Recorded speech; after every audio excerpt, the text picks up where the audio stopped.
Hey guys, it's Tiny Tom Logan back with another video for you. Today we're going to be looking at some Mushkin memory.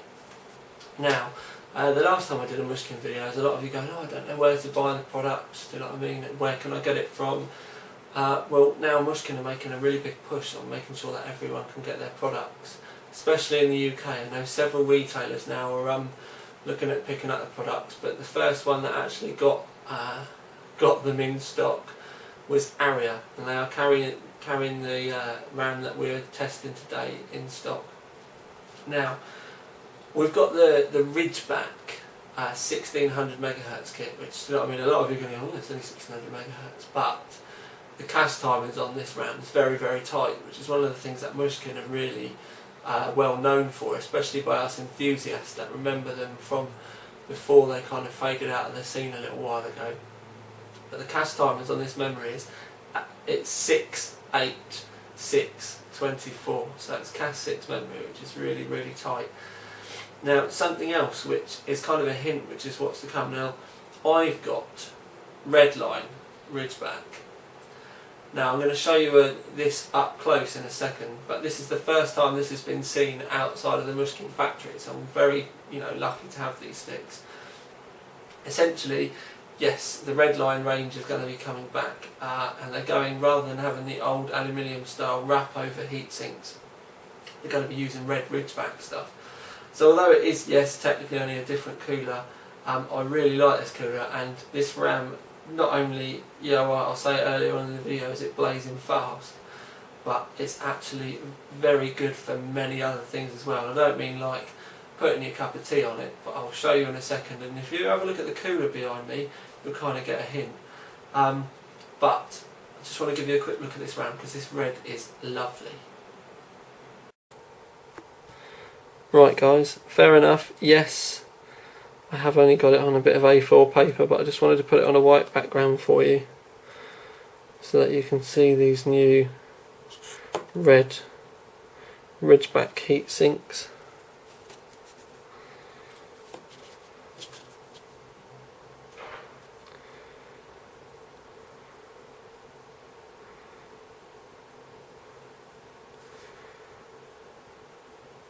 I personally really like this.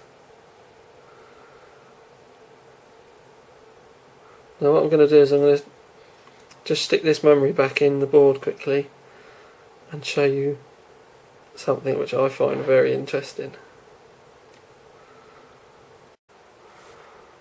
Right then guys, this is what I would call is the Ridgeback's party piece.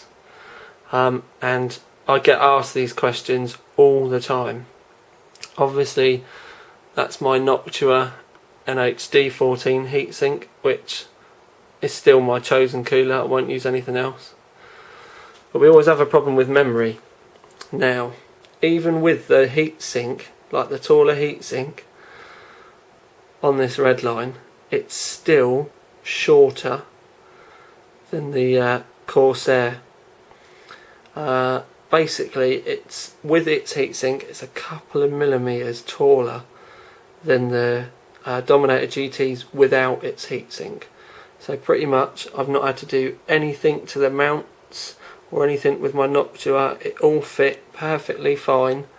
So finally, we've got some decent RAM with extra cooling fins. That, do you know what I mean?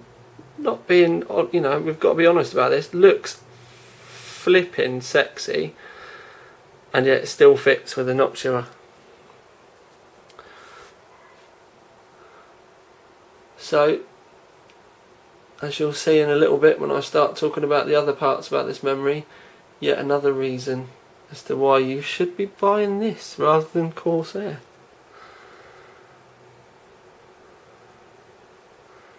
Right, that's enough of that. I'm going to pop you back on a tripod. Right then, so you've seen the Ridgeback's party piece, or as far as I'm concerned, it's party piece, because to be quite honest with you, there's so many good memories out there with these lovely looking heat sinks. Don't fit under the cooler, it drives me crackers. So it's nice to find something which click, bosh, job's done.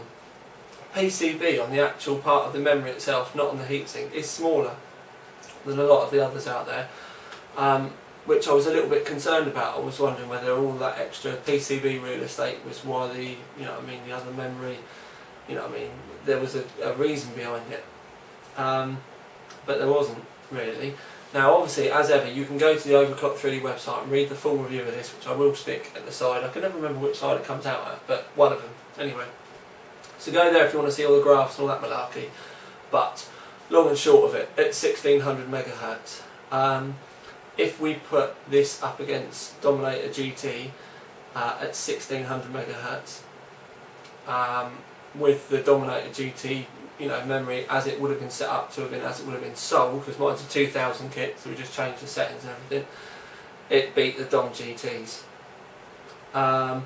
You can overclock it from its standard 1600 at the stock timings to about 1700, 1750 without an issue. It would just go there.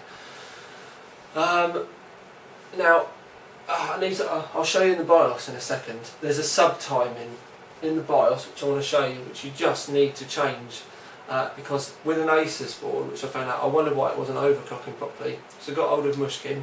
Steve at Mushkin, he's one of their technical engineers. He's an absolute diamond. I've got him on MSN. Literally, I said to him, and he went, using an Asus board, literally you need to change this sub-time and it'll read it as 6, change it to 8. It's just a little issue with the Asus boards. Did that, and I'll share this little tweak with you as well. Went straight in at 2000 megahertz. That was stable, I might add, and I never changed the volts above 1.65. Always keep it at that little Intel kind of standard, because otherwise, I'll end up going bonkers. So stable 2000 megahertz.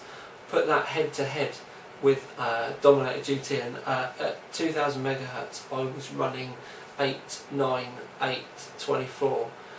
Even though it was a little bit slacker than the Dom GT's 88824, still ran away from the Dominators. There was a good chunk difference there. So this is some wicked memory. Do you know what I mean? It really is a good kit, and it's especially in the UK. There's about £35 difference in the price as well. And not being funny, I think the all red look looks a lot nicer than a black with that little bit of red on the top as well.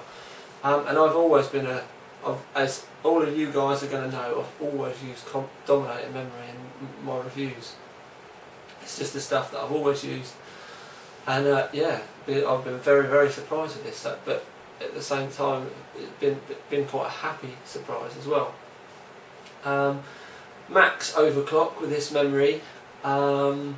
Wasn't stable, but it was alright to get into Windows and get a screen grab and stuff like that. It was 2100 megahertz, which for £150, 6GB kit that's technically meant to be running at tight 1600 megahertz timing is absolutely brilliant. So yes, I'm going to say it now, this is gold rated memory. It's getting my gold award because it's absolutely bonkers, and do you know what I mean? It's brilliant that Mushkin have finally started to get their fingers out and get this out to you enthusiasts as well. I'm just going to take the camera off the tripod quickly, because this is technically the end of the video, so I'm not going to do that normal signing off stuff. But I want to take you off the tripod quickly and show you this little tweak in the Asus BIOS, because it is such a small thing and it's just a fault with the board. I tried it on a gigabyte system and it read it at 8, so it's just a little quirk with the Asuses. So yeah, that's the long and short of it. If you've got an HD 14, or it works with a Silver Arrow as well, I did have a look at this. As you're worried about memory, don't worry about memory. Buy some Mushkin Ridgeback. Simple as. There's plenty of choice out there for you. I'm going to be reviewing quite a bit later on. I've got quite a few little things. I've even got a low volt memory kit from them to have a look at. But yeah, this is the end of the video. I'm going to show you this BIOS tweak. Right then guys, as you can see, that's your normal timings. This is running at 2000 megahertz, 89824. If it was running at its normal 1600 with its standard timings, that would be 68624. But in one of the sub timings, basically, it's It's the read to pre-time, which is called the TRTP. Now basically the ASUS reads this as being a 6 profile when actually it should be an 8, and it only really matters when you start to overclock it loads. So for me to be able to get 2000 stable, I just need to be able to just make that little tweak. So for any of you looking to buy this kit and want to overclock it to 2000, which pretty much every kit should probably do, just make that tiny little tweak and run those settings with your normal 1.65 volts, and it should, I'll do that in bunny ears, should work. Obviously you do get a bit of a chip lottery, but pretty much most of them should be able to do 2000 megahertz. If any of you do get any issues, just try a little bit of an overvolt, but mine did it fine at 1.65, which is normal. So yeah, I'm not going to put you back on a tripod, I'm just going to say Tiny Tom Logan out.